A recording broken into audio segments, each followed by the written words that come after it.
ఎందుకు భక్తులు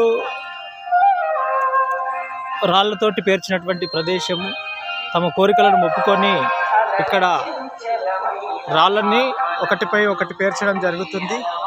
దీని ద్వారా తమ కోరికలు తీరిన తర్వాత మళ్ళీ వచ్చి ఇంకొక రాయి వర్షం పేర్చడం జరుగుతుంది. కాబట్టి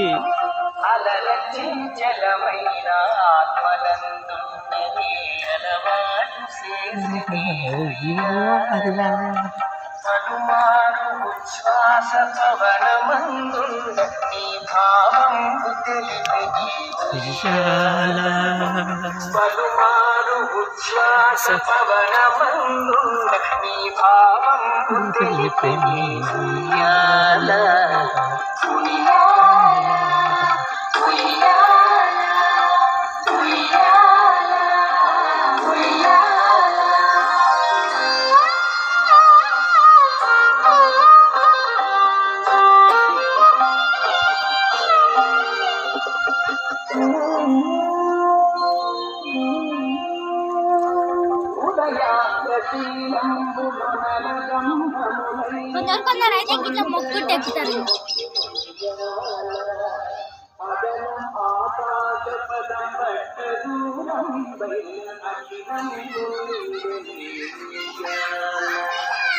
విశాల విశాల విశాల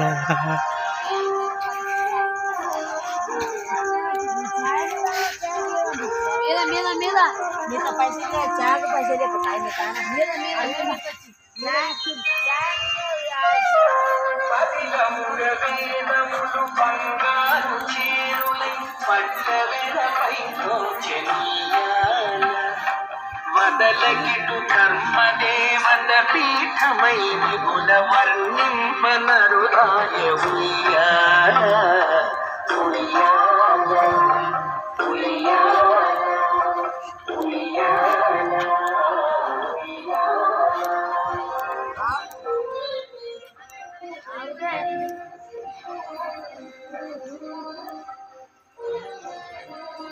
ఆంజనేయ స్వామి టెంపుల్, అనంతగిరి హిల్స్, అనంతగిరి కార్తీక మాస జాతర ప్రోగ్రాం.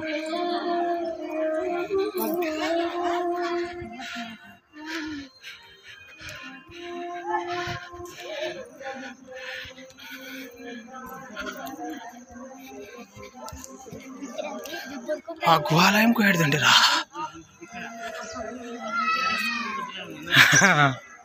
తీసుకొస్తా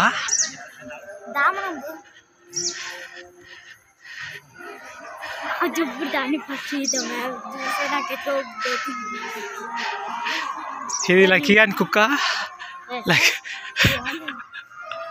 లక్కీ అని కుక్కడు రేటిండు లక్కీ గాడు. పద్మనాభ స్వామి జాతర ప్రదేశము, అనంత పద్మనాభ స్వామి ప్రాంగణం, అనంతగిరి కొండలు, మూసీనది జన్మస్థానమైనటువంటి పవన ప్రదేశము అనంతగిరి క్షేత్రము.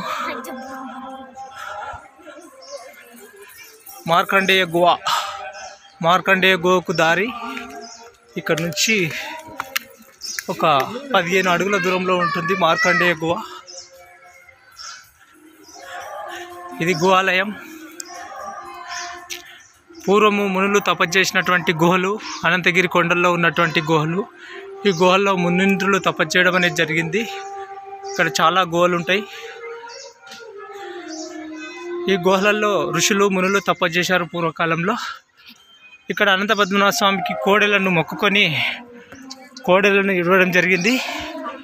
ఈ కోడెలను వేలంపాటల్లో ప్రజలకు అమ్మివేస్తుంది దేవస్థానం అధికారులు. అనంత పద్మనాభ స్వామికి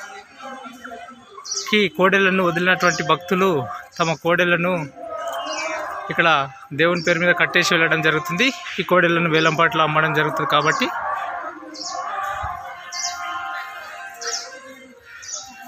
కోడెదుడ,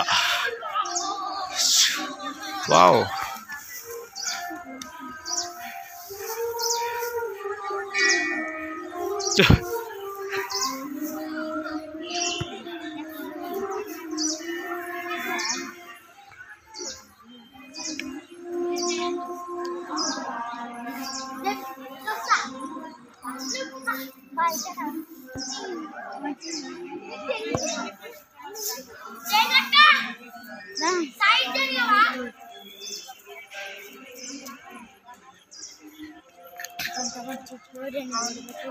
కార్తీక దీపాలు వెలిగించే ప్రదేశము అనంత పద్మనాభ స్వామి టెంపుల్. ఉసిరి చెట్టు కింద కార్తీక దీపారాధన కార్యక్రమాలు నిర్వహించడం జరుగుతుంది.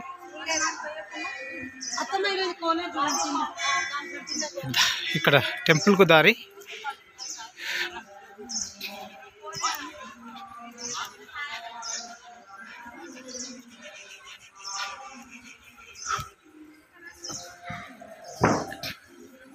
మూసీ నది లోయ పద్మనాభ స్వామి టెంపుల్ క్రింది నుంచి మూసీ నది ప్రవహించడం జరుగుతుంది. ఈ లోయలో పురాతనమైన కట్టడాలు, దేవాలయాలు కనుమరుగైనవి. ప్రస్తుతము ఈ టెంపుల్ ప్లేస్ మాత్రమే ఉంది. ఇదే పద్మనాభ స్వామి టెంపుల్. మహావృక్షం. ఫోన్లు లోపలికి అలౌడ్ చేయరు కాబట్టి ఇక్కడ వరకే తీసుకొని పంపించడం జరుగుతుంది.